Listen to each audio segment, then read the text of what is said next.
Welcome to the Daily Coffee Pro by Mapper Forward, friends. Today on the podcast, we're talking in our series.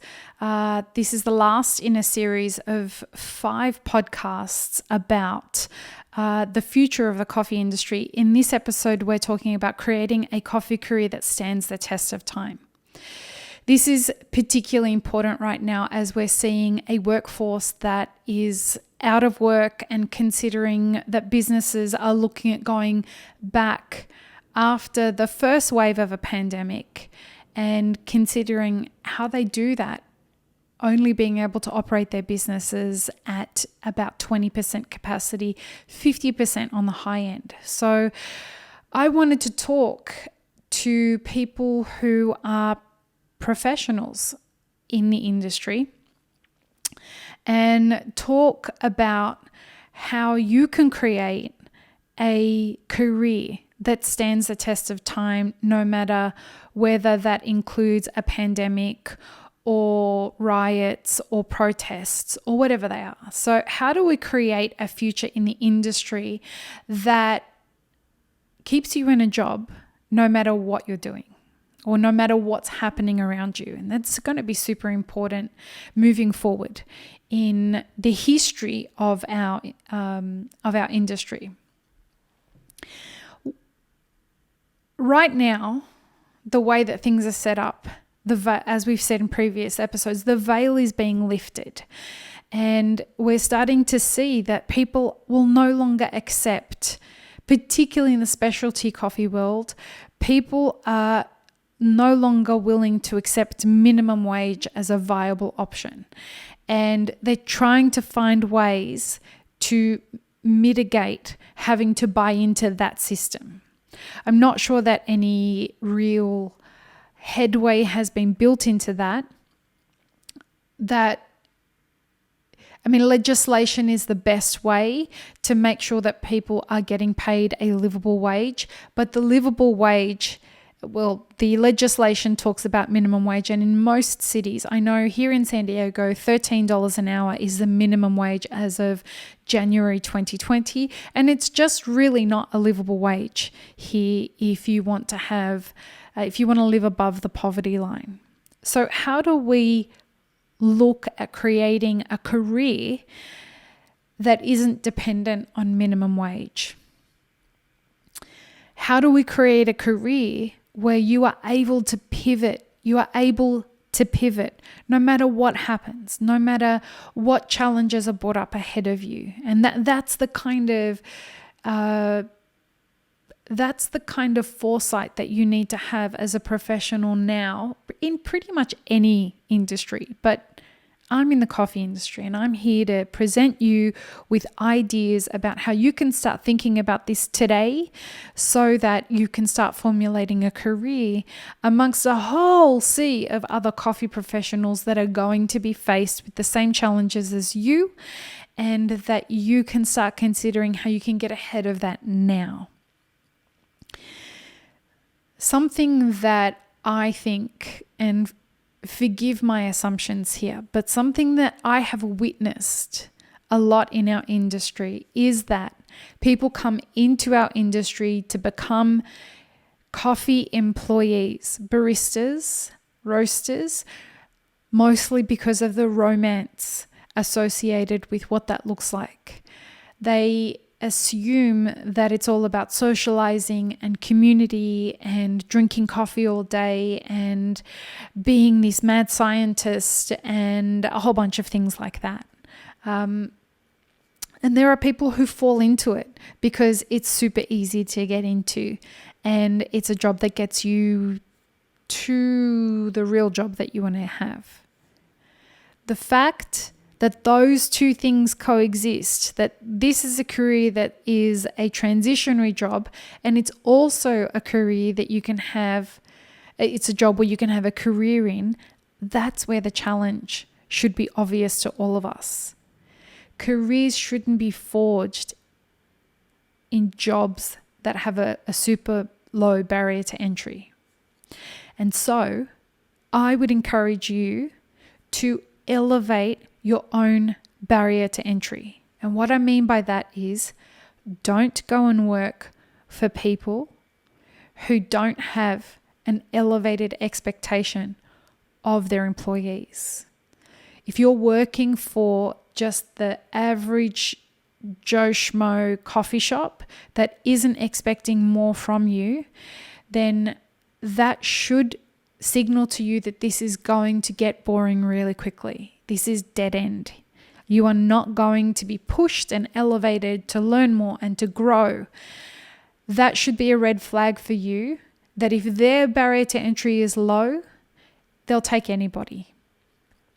And that's not what you want to be looking for if you're looking to have a career that stands the test of time. You want to be working for people who will give you the opportunity but will expect more from you.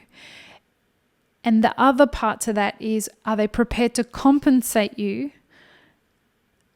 when they have a higher barrier to entry? So let me say that better. Are they prepared to compensate you for better work? What does better work mean? Better work means that you are prepared to accept, and let's say use, for example, the position of being a barista. You are prepared to accept that your job is a revenue generating position, and that you're prepared to accept that a part of that role is going to be measured. Your success will be measured by the level of sales that you can generate. Now, if you're a revenue generating position and you're happy to be measured that way in how you're contributing towards the business, and I'm sure I'm going to get emails and about people talking about the commodification of people and etc., etc. People, this is business. And if you are not demonstrating your value to a business and the business isn't able to adequately assess your contribution to that business, this is the mess our industry's in. This is how we got into this mess in the first place. So if you raise the barrier to entry for the businesses that you'll work for, and though that barrier to entry is elevated not because of their social media presence, not because they're popular, not because they may be written up or have a podcast or any of that kind of stuff. Raise the barrier to entry of who you'll accept working for based on what their training program is, based on what their expectations of their employees are, based on what their compensation is, based on what they want to push you to become, and what their values are. All of that should be how you are building your career choices on. Another way that you can build a career that stands the test of time is to get gritty. And grit is a concept that has become popularized over the last, let's say, 5 years. Now, grit is one of those things that a lot of research is going into right now, especially in the intergenerational perspectives of grit. Grit means, as defined by the world's leading expert on the research of grit, Angela Lee Duckworth, grit is passion and perseverance for a long-term goal. Now, you can't have grit if you don't understand what the long-term goal is. So the next thing I'm going to tell you is that you can't know how to get gritty if you don't know what you're getting gritty about. So know what it is that you're looking to achieve. This is why we talk so much in Map It Forward about having a 10-year map. And we have outlined 10-year barista map, roaster maps, wholesale salespeople maps. We're looking at turning those into ebooks for you as well. You typically have to get them by coming to our workshops, but we want to make those available to you with the new way that the industry is positioning itself. So by knowing where it is you want to go, then you can get gritty because you understand why you're getting gritty. You'll understand what you have passion for and why you need the perseverance so that you can get to where you're going. The final thing I want to say, please Don't approach a 10-year plan with a current day mindset. You cannot build a career. Well, you can, but it will fail. You cannot build a long-term career that will find success if you're thinking about things staying exactly the same as they are right now. 2020 should have shown you that all of that is blown out of the water. I want you to think about things like automation. I want you to think about things like climate change. I want you to think about what are the problems that are going to need to be solved in 10 years from now, and how can I contribute to that with my career? How can I contribute to the elevation of our industry, as well as finding deep satisfaction and financial success, as well as building wealth in my life currencies? That is how you build a career, whether you are an employee or you are a business owner.